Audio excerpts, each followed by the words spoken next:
ಬಂಡೀಪುರ ಅರಣ್ಯ ಪ್ರದೇಶದ ಮೇಲುಕಾಮನಹಳ್ಳಿ ಅರಣ್ಯ ಅಧಿಕಾರಿಗಳ ಕಚೇರಿ ಮುಂದೆ ನಡೆಯಲಿರುವ ಚಳವಳಿ ಕುರಿತು ಒಂದು ವರದಿ ಎಲ್ಲಿದೆ ನೋಡಿ. ಅಧಿಕಾರಿಗಳ ಬೇಜವಾಬ್ದಾರಿ ಖಂಡಿಸಿ ಹಾಗೂ ಮಾಹಿತಿ ನೀಡಿದ ರೈತರ ಮೇಲಿನ ಬೆದರಿಕೆ ಖಂಡಿಸಿ ಆಗಸ್ಟ್ 24ರಂದು ಬೃಹತ್ ಚಳವಳಿ ಆಯೋಜಿಸಲಾಗಿದೆ.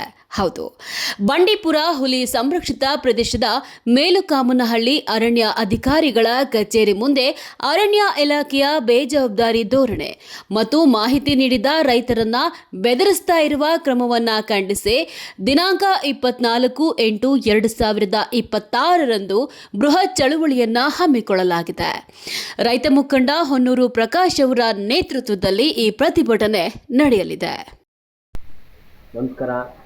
ಏನು ಸಾಮೂಹಿಕ ನಾಯಕತ್ವದ ಕರ್ನಾಟಕ ರಾಜ್ಯ ರೈತ ಸಂಘ ಹಸಿರು ಸೇನೆಯ ಕಾರ್ಯಕರ್ತರು ಮೊನ್ನೆ ಬಂಡೀಪುರ ಸೂಕ್ಷ್ಮ ವಲಯ ಪ್ರದೇಶಕ್ಕೆ ಹೋಗಿ ಅಲ್ಲಿನ ಅವ್ಯವಹಾರಗಳನ್ನು ಬಯಲಿಗೆಟ್ಟಿದ್ದಾರೆ. ಜೊತೆಗೆ ಏನು ನಮ್ಮ ಸಂಘಟನೆಯ ಹುಡುಗರು ಅರಣ್ಯ ಇಲಾಖೆಗೆ ಫೋನ್ ಮಾಡಿ ಮುಖಾಂತರ ಅವ್ರನ್ನೂ ಜೊತೆ ಕರ್ಕೊಂಡೋಗಿ ಅಲ್ಲಿನ ಜಿಂಕೆ ಕೊಂಬುಗಳು, ಜಿಂಕೆ ತಲೆಬೂಡಗಳು, ಪಿಸ್ತೂಲ್ಗಳು ನೋಡಿ ಇವೆಲ್ಲ ಅರಣ್ಯ ಇಲಾಖೆಗೆ ಗೊತ್ತಿಲ್ಲ ಅಂತೆಲ್ಲ ಗೊತ್ತಾದರೂ ಅವರ ಎಂಜಿನ ಕಾಸಿಗೆ ಕೈಗೊಂಡು ಏನು ಅರಣ್ಯ ಇಲಾಖೆ ನೌಕರರುಗಳು ಅವರು DFI ಇಂದ ಹಿಡಿದು ಕೆಳಗಂಟೆ ಅವ್ರಿಗೆಲ್ಲ ದುಡ್ಡು ಆಸೆ ಪಟ್ಟು ಇವತ್ತು ಒಳಗಡೆ ರೆಸಾರ್ಟ್ಗಳು, ಪಬ್ಗಳು, ಬಾರ್ಗಳು ಎಲ್ಲವನ್ನು ಇಟ್ಕೊಂಡು ಇವತ್ತು ಆಟ ಆಡ್ತಾರೆ. ದುಡ್ಡನ್ನ ಬೇಕಾದಷ್ಟು ಅರಣ್ಯ ಪ್ರಕೃತಿ ಮೇಲೆ ಸಂಪಾದನೆ ಮಾಡ್ತಾರೆ. ಮಾತಾಡಕ್ಕೆ ಮಾತ್ರ ಇವರು ಅರಣ್ಯ ರಕ್ಷಕರು ಅಂತ ಹೇಳ್ತಾ ಇದ್ದಾರೆ. ಅರಣ್ಯ ಭಕ್ಷಕರು ಇವರು. ಇನ್ನು ಪ್ರತಿಭಟನೆಯ ಹಿನ್ನೆಲೆ ಹಾಗೂ ಪ್ರಮುಖ ಕಾರಣಗಳ ಬಗ್ಗೆ ಹೇಳೋದಾದ್ರೆ ಅವಶೇಷಗಳ ಪತ್ತೆ. ಹೌದು, ಇತ್ತೀಚೆಗೆ ಜಿಂಕೆ ಚರ್ಮ, ಕೊಂಬುಗಳು ಮತ್ತು ಇತರೆ ವನ್ಯಜೀವಿ ಅವಶೇಷಗಳೊಂದಿಗೆ ಬಂದೂಕುಗಳು ಹಾಗೂ ಇತರೆ ಸಾಮಗ್ರಿಗಳು ಪತ್ತೆಯಾಗಿದ್ವು.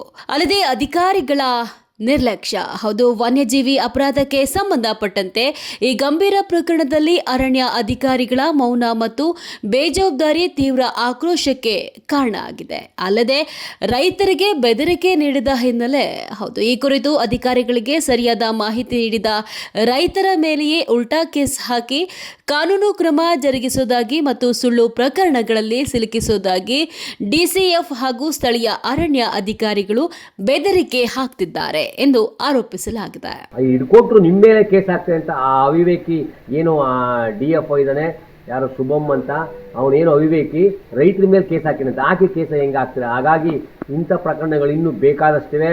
ಈಗ ಜನ ಇಲ್ಲಿ ಒಂದು ಶಾಸಕರಾಗಲಿ, ಸಚಿವರಾಗಲಿ, ಮಿನಿಸ್ಟರ್ ಆಗಲಿ ಎಲ್ಲರೂ ರೆಸಾರ್ಟ್ಗಳಿವೆ, ಎಲ್ಲರೂ ದುಡ್ಡು ಸಂಪಾದನೆ, ಎಲ್ಲರೂ ದುಡ್ಡು ಬರ್ತಾ ಇದೆ. ಬೆಂಗಳೂರಲ್ಲಿ ಜಿಂಕೆ ಮಾಂಸ ಸಿಗುತ್ತೆ, ಮೈಸೂರಲ್ಲಿ ಜಿಂಕೆ ಮಾಂಸ ಸಿಗುತ್ತೆ, ಜೊತೆಗೆ ನವಲ್ ಮಾಂಸ ಸಿಗುತ್ತೆ, ಜೊತೆಗೆ ಬಂಡೀಪುರದ ಅರಣ್ಯದೊಳಗೆ ಜಿಂಕೆ, ಇವೆಲ್ಲ ಅರಣ್ಯ ಇಲಾಖೆ ಗೊತ್ತಿದೆ. ಎಲ್ಲ ಕಳ್ಳರು ಅಲ್ಲಿ ಇದ್ದಾರೆ, ಪ್ರಾಮಾಣಿಕರು ಸ್ವಲ್ಪ ಜನ ಇದ್ದಾರೆ, ಇಲ್ಲ ಅಂತಲ್ಲ.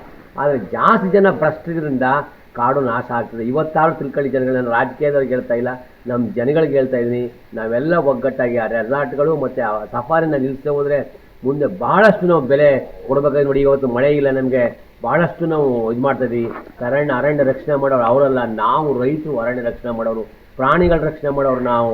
ಹಾಗಾಗಿ ನಾವು ಹುಲಿ ಕೊಲ್ಲಿ, ಚಿರತೆ ಕೊಲ್ಲಿ ಅಂತ ಹೇಳಲ್ಲ. ಅವಾಗ ಒಂದು ನೋಡ್ಕೊಳ್ಳೋಕ್ಕೆ ನೋಡಿ, ಈಗ ಅರಣ್ಯ ಒಳಗೆ ಇಷ್ಟೆಲ್ಲ ನಡೀತದೆ.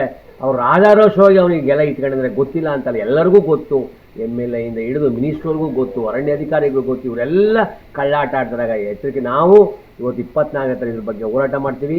ನಾವು ಎಚ್ಚೆತ್ತುಗಳಿದವ್ರೆ. ನಮ್ಮದು ಕಾಡು, ಅವ್ರದ್ದೆಲ್ಲ ಕಾಡು. ಅವ್ರ ಕೆಲಸಕ್ಕೆ ಬಿಟ್ಟಿದ್ದೀವಿ. ಅವ್ರು ಕೆಲಸ ಮಾಡದೆ ಹೋದಾಗ ನೋಡ್ಕೊಳ್ಳೋದು ನಮ್ಮ ಜವಾಬ್ದಾರಿ. ಶಾಸಕರು ಕೂರ್ತೀವಿ ಕೆಲಸ ಮಾಡಿ ಅಂತ, ಮಿನಿಸ್ಟ್ರು ಕೂರ್ತೀವಿ, ಅವ್ರು ಯಾರು ಕೆಲಸ ಮಾಡ್ತಾರೆ? ಅವ್ರಿಗೆಲ್ಲ ಕೆಲಸ ಮಾಡಿದಾಗ ನೋಡ್ಕೊಳ್ಳೋ ಜವಾಬ್ದಾರಿ ನಮ್ದಾಗಿರುತ್ತೆ. ನಾವು ಸುಮ್ಮನೆ ಕೂತ್ಕೊಂಡ್ರೆ ಅವರಿಂದ ಹೆಚ್ಚಿನ ಭ್ರಷ್ಟರು ನಾವಾಗ್ತೀವಿ. ಹೆಚ್ಚಿನ ಭ್ರಷ್ಟರು ನಾವಾಗೋದ್ರಿಂದ ನಾವು ಪ್ರಶ್ನೆ ಮಾಡಿದೆವರೇ ಇವನ್ನೆಲ್ಲ ತಗೊಂಡು ಬಾರ್ಕೋಲ್ಗಳು, ಪೊರ್ಕೆಗಳು ತಗೊಂಡು ಶಿಕ್ಷೆ ಕೊಡಿಸ್ತೇವೆ ಹೋದರೆ ನಾವು ಅಪರಾಧಿಗಳು, ಮಾನ್ಯ ರೈತ ಬಂಧುಗಳೇ. ಹಾಗಾಗಿ ಎಲ್ಲ ಗೌರವಾನ್ವಿತ ಬಂಧುಗಳು, ತಾವೆಲ್ಲರೂ 24ನೇ ತಾರೀಕು ಬಂಡೀಪುರ DF ಕಚೇರಿ ಮುಂದೆ ಚಳುವಳಿ ಮಾಡ್ತಾ ಇದ್ದೀವಿ. ಆ ಚಳುವಳಿಗೆ ತಾವೆಲ್ಲ ಬರಬೇಕಾಗಿ. ಮತ್ತೆ ಜೊತೆಗೆ ಈ ಪ್ರಕರಣವನ್ನೇ ಆದ್ಯತೆಯನ್ನು ನಮ್ಮ ಸಾಮೂಹಿಕ ನಾಯಕತ್ವದ ಕರ್ನಾಟಕ ರಾಜ್ಯ ರೈತ ಸಂಘ ಹಸಿರು ಸೇನೆ ನಮ್ಮ ಗುಂಡ್ಲುಪೇಟೆಯ ಯುವಕರಿಗೆ ಇದು ಸಲ್ಲಬೇಕು ಅಂತ. ನಮಸ್ಕಾರ.